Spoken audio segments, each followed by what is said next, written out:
नमस्कार, IBC 24 देख रहे हैं आप। आपके साथ मैं हूं दीपक मिश्रा। घड़ी में सुबह के 8 बजने वाले हैं और बुलेटिन की शुरुआत करते हैं खबरों के साथ, लेकिन पहले नजर प्रमुख सुर्खियों पर डाल लेते हैं।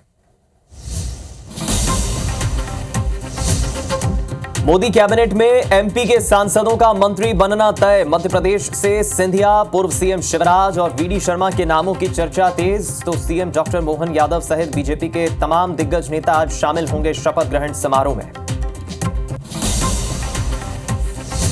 आज देवास और शाजापुर के दौरे पर रहेंगे CM मोहन यादव। जल गंगा संवर्धन अभियान में होंगे शामिल। प्रधानमंत्री के शपथ ग्रहण में भी जाएंगे CM। नर्सिंग कॉलेज घोटाले पर मध्य प्रदेश में सियासत। यूथ कांग्रेस आज करेगी तत्कालीन चिकित्सा शिक्षा मंत्री के बंगले का घेराव।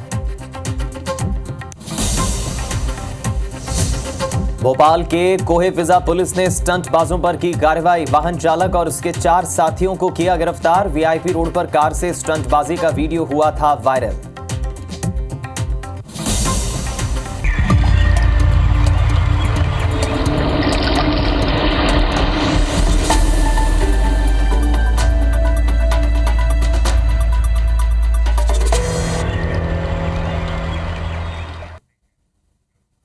सबसे पहले बात करेंगे नरेंद्र मोदी की, जो तीसरी बार प्रधानमंत्री पद की आज शपथ लेने जा रहे हैं। आज नरेंद्र मोदी अपने तीसरे कार्यकाल के लिए प्रधानमंत्री पद की शपथ लेंगे, लेकिन उससे पहले मोदी मंत्रिमंडल के गठन की सुगबुगाहटें तेज हो गई हैं। शनिवार देर रात कैबिनेट के बंटवारे को लेकर काफी देर तक मंथन चला और ऐसा माना जा रहा है कि मोदी के साथ NDA के 14 सहयोगी दलों के 18 सांसद भी मंत्री पद की शपथ ले सकते हैं। इनमें 7 कैबिनेट मंत्री और बाकी 11 स्वतंत्र प्रभार, साथ ही राज्य मंत्री के रूप में शपथ ले सकते हैं। वहीं 3 दर्जन से ज्यादा सांसद मंत्री पद की शपथ ले सकते हैं। सूत्रों के मुताबिक मोदी कैबिनेट में TDP से 4, JDU से 3, LJP और शिवसेना से 2-2 मंत्रियों को पद मिल सकता है। वहीं सूत्रों के हवाले से खबर यह भी है कि NCP, LJP और नवनिर्वाचित सांसदों को कैबिनेट में मंत्री बनाया जा सकता है। इंतजार आज शाम 7:15 बजे का रहेगा। कौन कौन से नए नवनिर्वाचित सांसद, नए चेहरे मोदी कैबिनेट में इस बार शामिल होंगे। कुछ पुराने केंद्रीय मंत्रियों को भी फिर मौका मिल सकता है, तो वहीं कुछ नए नवनिर्वाचित सांसदों को मोदी कैबिनेट में शामिल किया जाएगा। हालांकि ये भी देखना काफी अहम होगा, जो सूत्रों के हवाले से पहले खबर आई थी कि TDP यानी चंद्रबाबू की पार्टी कुछ अहम मंत्रालय मांग रही है और अहम मंत्रालयों में शिक्षा, कृषि, स्वास्थ्य, ये तमाम वो अलग अलग विभाग होते हैं जो काफी अहम होते हैं। क्या TDP की पार्टी को यानी चंद्रबाबू की पार्टी को कोई अहम मंत्रालय मिलेगा उनके किसी नवनिर्वाचित सांसद को? यह भी देखने वाली बात होगी। NCP, LJP और JDS के कोटे से एक नवनिर्वाचित सांसद को कैबिनेट में शामिल किया जा सकता है। सबसे ज्यादा JDU यानी जनता दल यूनाइटेड और दूसरी तरफ TDP, तेलुगु देशम पार्टी से नवनिर्वाचित सांसदों को कैबिनेट में जगह मिलेगी। उत्साह उमंग के साथ में कल की जोर शोर से तैयारी की जा रही है। कल 9 तारीख भारत के इतिहास का एक नया दिन बनेगा। यह यशस्वी प्रधानमंत्री श्रीमान नरेंद्र मोदी जी तीसरी बार NDA के घटक दल के नेता होने के नाते से भारतीय जनता पार्टी के हमारे वरिष्ठ नेता भी हैं और जिस प्रकार का समय चल रहा है भारत को और आगे बढ़ाने के लिए एक बार फिर वो तीसरी बार प्रधानमंत्री की शपथ लेंगे। वहीं मध्य प्रदेश की 29 सीटों में से BJP ने मोदी को 29 सांसद दिए हैं और ऐसे में मध्य प्रदेश के दिग्गज नेता इस बार मोदी से रिटर्न गिफ्ट मिलने की उम्मीद लगाए बैठे हैं। यहां से जो चेहरे दौड़ में हैं केंद्रीय मंत्री बनने की लिस्ट में, आप देखिए, आपको नाम बता दें। सबसे प्रमुख चेहरा मध्य प्रदेश के पूर्व CM का है, यानी शिवराज सिंह चौहान का। खबरें हैं अंदर सूत्रों के हवाले से कि शिवराज सिंह चौहान को मौका मिल सकता है। दूसरी तरफ पूर्व केंद्रीय मंत्री ज्योतिरादित्य सिंधिया के भी नाम की चर्चा जोरों पर है। इधर फग्गन सिंह कुलस्ते के नाम की भी चर्चा है। चौथा बड़ा चेहरा BJP के प्रदेश अध्यक्ष, खजुराहो से सांसद VD शर्मा का है। इन्हें मौका मिल सकता है। महेंद्र सिंह सोलंकी, हिमाद्री सिंह, गजेंद्र सिंह पटेल और रोडमल नागर ये वो संभावित चेहरे हैं मध्य प्रदेश से सांसदों के जो मोदी कैबिनेट में देखने को मिल सकते हैं। लेकिन इन 8 चेहरों में सबसे प्रमुख दावेदारी 3 चेहरों की है, शिवराज सिंह चौहान, ज्योतिरादित्य सिंधिया और वीडी शर्मा। शिवराज सिंह चौहान जो ओबीसी चेहरा है, एक बड़ा चेहरा है मध्य प्रदेश से। एससी कोटे से वीरेंद्र खटीक और महेंद्र सिंह सोलंकी बड़ा चेहरा है। एसटी वर्ग से फग्गन सिंह कुलस्ते ये भी एक बड़ा चेहरा है, इन्हें मौका मिल सकता है। इसके अलावा गजेंद्र पटेल या हिमाद्री सिंह को भी मोदी कैबिनेट में जगह मिल सकती है। ये वो प्रमुख नाम हैं, चेहरे हैं मध्य प्रदेश से संभावित चेहरे जिन्हें मोदी कैबिनेट में जगह मिल सकती है। हालांकि पिछली दफा भी मोदी कैबिनेट में मध्य प्रदेश से अच्छा प्रतिनिधित्व मिला है। फग्गन सिंह कुलस्ते हो, वीरेंद्र खटीक हो, प्रहलाद पटेल हो, ये वो तमाम नाम रहे हैं जो केंद्रीय मंत्री रह चुके हैं। चलिए इस खबर पर ज्यादा जानकारी लेंगे हम हमारे संवाददाता दुष्यंत पाराशर से, हमारे साथ इस वक्त जुड़ गए हैं। दुष्यंत, यूं तो कई नाम हैं, कई संभावित चेहरे मध्य प्रदेश से सांसदों के जो कैबिनेट में शामिल हो सकते हैं और भरपूर गिफ्ट मिलना ही है क्योंकि 29 सीटें बीजेपी ने जीती हैं। लेकिन शिवराज सिंह चौहान, सिंधिया और वीडी शर्मा, इनके नाम की चर्चा जोरों पर है। क्या भीतर खाने चल रही है चर्चा, कौन कौन चेहरे, कौन कौन शामिल हो सकता है मोदी कैबिनेट में?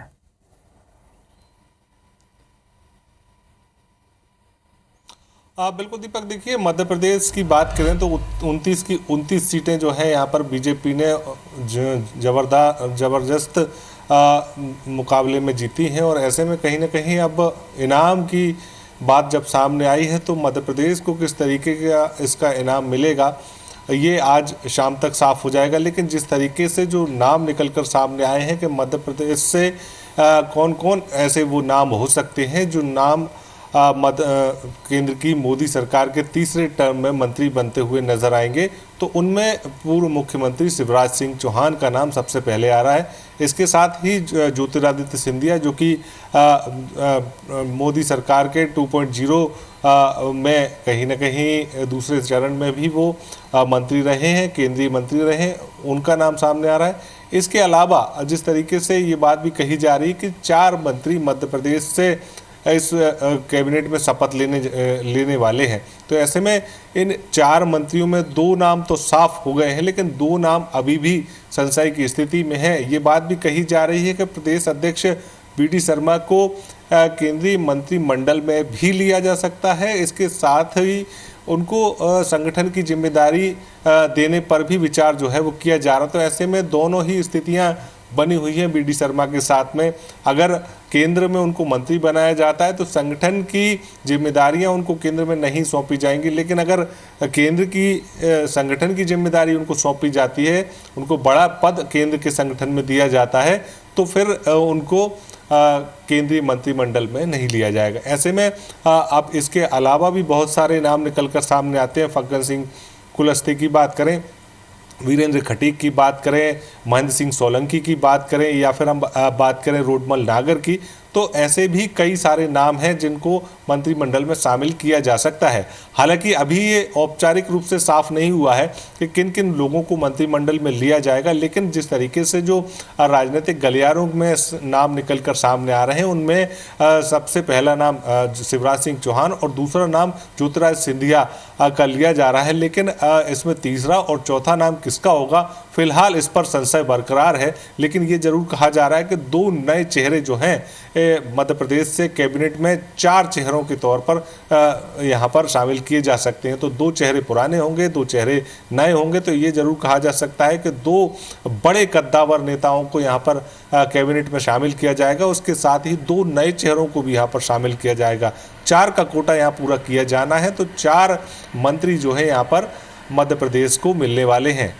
दीपक, लगातार कयास ये भी लगाए जा रहे हैं कि केंद्रीय मंत्रिमंडल का जब विस्तार होगा तो उसमें भी मंत्रिमंडल में भी यहाँ से मध्य प्रदेश से लोगों को लिया जा सकता है। लेकिन अभी फिलहाल केवल 4 लोगों के नाम सामने आए हैं। उन 4 लोगों में अब कौन कौन मंत्री बनता है, किसको राज्य मंत्री स्वतंत्र प्रभार बनाया जाता है, ये केंद्र में जब ठीक है, नरेंद्र मोदी शपथ एक ले चीज लेंगे। दुष्यंत आपसे हम ये भी समझना चाहेंगे, ठीक है किसी भी सरकार में मंत्रियों के चेहरे तो प्रमुख होते ही हैं, लेकिन भीतर खाने खबरें ये भी हैं कि मध्य प्रदेश से कुछ चेहरों को संगठन में भी जिम्मेदारी मिल सकती है, संगठनात्मक तौर पर, चाहे वो पार्टी के अध्यक्ष के तौर पर हो। संगठन में एडजस्टमेंट की जब बात होती है तो वीडी शर्मा, शिवराज सिंह चौहान के नाम की चर्चा जोरों पर है। तो अगर कैबिनेट में इन्हें जगह नहीं मिलती है तो क्या हम मानकर चले कि आगे चलकर संगठन में इन्हें मौका मिल सकता है?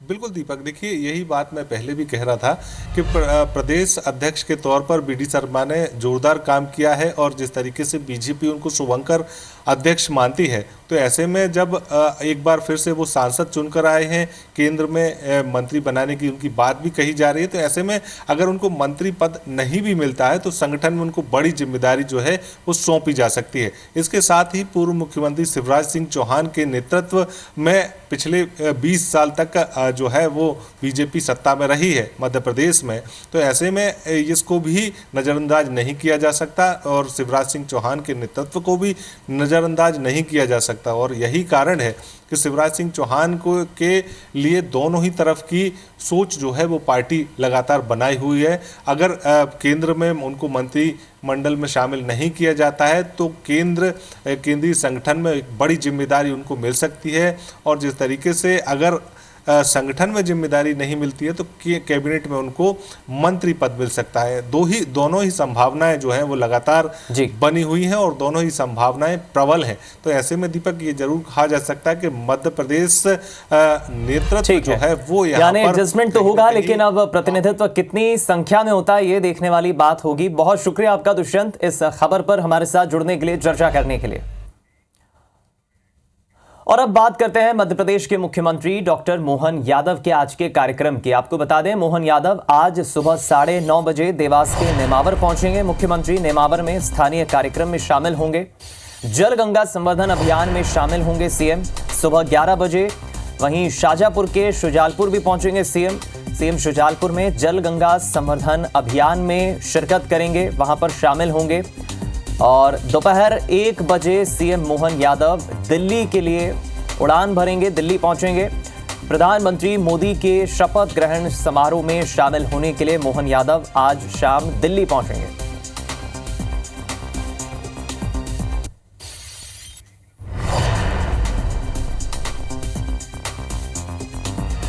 दमोह रेलवे स्टेशन पर शनिवार सुबह दिल्ली से दमोह लौटे आदिवासी परिवार के 2.5 माह के मासूम शिवम आदिवासी की मारपीट कर हत्या कर दी गई।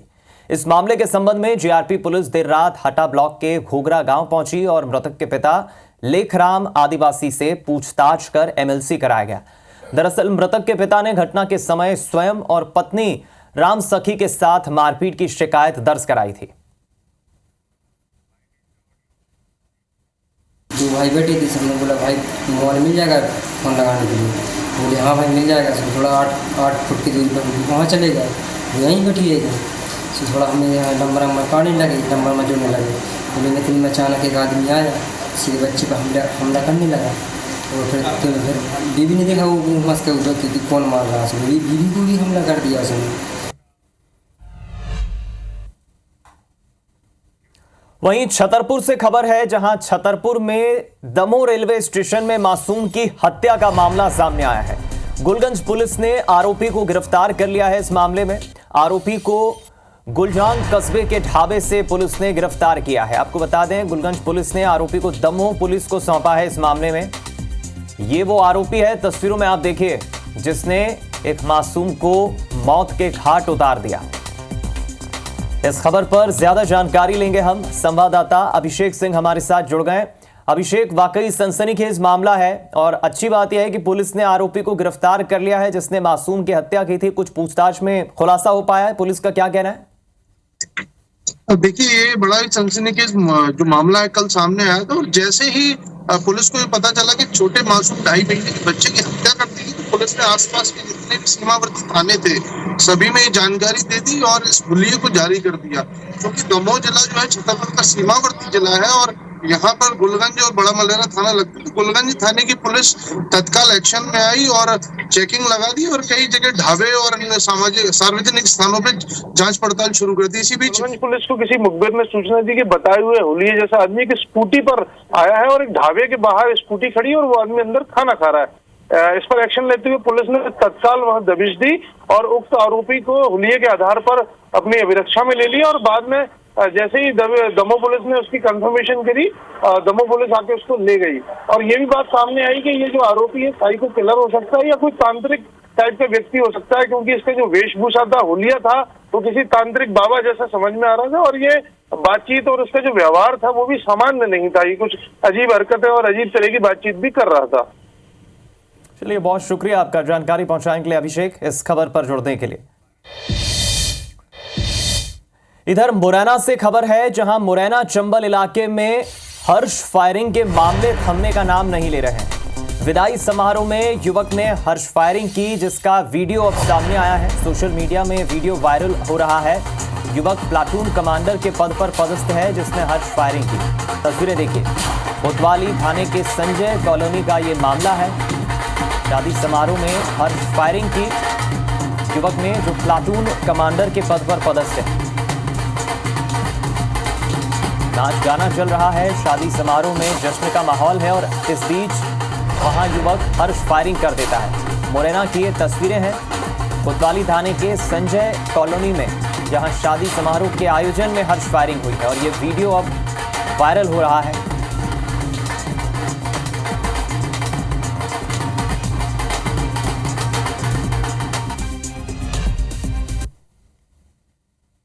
इधर भोपाल पुलिस ने अब स्टंटबाजों पर शिकंजा कसना शुरू कर दिया है। कोहे फिजा पुलिस ने स्टंटबाजों पर कार्रवाई की है। आपको बता दें, वाहन चालक और उसके 4 साथियों को पुलिस ने पकड़ा है। स्टंटबाजी करते हुए इनका वीडियो वायरल हुआ था। ये तस्वीरें जरा देखिए आप भोपाल की। शराब के नशे में किस तरह ये युवक स्टंट करते नजर आ रहे हैं, अश्लील डांस कर रहे थे, शहर की आबो हवा, शहर का माहौल खराब करने की कोशिश कर रहे थे। पुलिस लगातार वीडियो के आधार पर तलाश कर रही थी युवकों की और अब पुलिस ने इन स्टंटबाजों पर कार्रवाई करने का सोचा है, शिकंजा कस दिया है।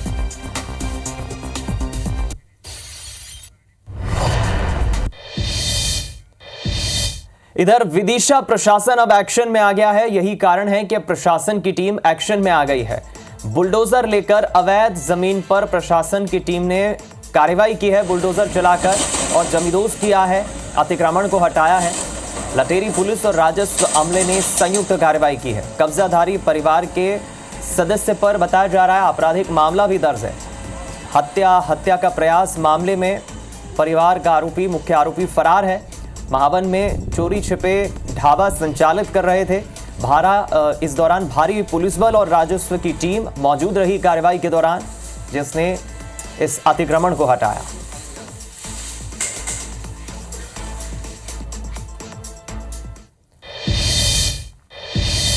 इस बीच विदिशा से बड़ी खबर है, जहां विदिशा में लोडिंग वाहन और बाइक की भिड़ंत हो गई। टक्कर के बाद वाहन में अचानक से आग लग गई। हादसे में एक युवक की मौत हो गई, एक युवक घायल बताया जा रहा है। घायल को अस्पताल में भर्ती किया गया। तस्वीरें आपको दिखा रहे हैं, सिरुंज भोपाल रोड पर यह हादसा हुआ। वाहन में इस हादसे के बाद टक्कर होने के बाद देखिए किस तरह आग लग गई। इसमें एक युवक की दुखद मौत हुई है और एक युवक घायल बताया जा रहा है। काफी जोरदार भिड़ंत हुई और वाहन में उसके बाद अचानक से आग लग गई। रविवार देर रात की ये घटना है। गाड़ी चालू हो गई।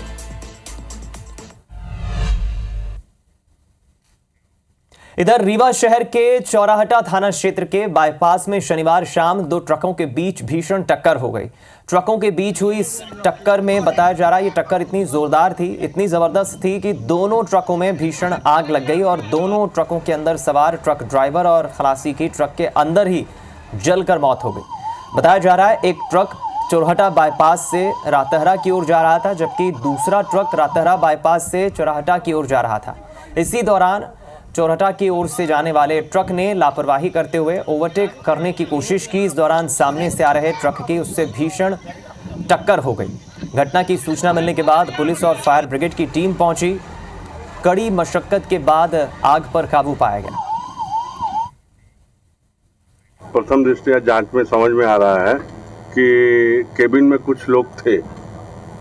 जैसे यहाँ के प्रत्यक्षदर्शी बोल रहे हैं कि जैसे ही एक्सीडेंट हुआ चिल्लाने की आवाज़ आई, फिर 10-5 मिनट बाद शांत हो गई। बड़ी वाली क्रेन दो मंगा के किस तरीके से अलग किया गया और बड़ी ही दुखद और बड़ी घटना है। इसी के साथ इस बुलेटिन में फिलहाल इतना ही। खबरों का सिलसिला लगातार जारी है। दीजिए इजाजत। नमस्कार।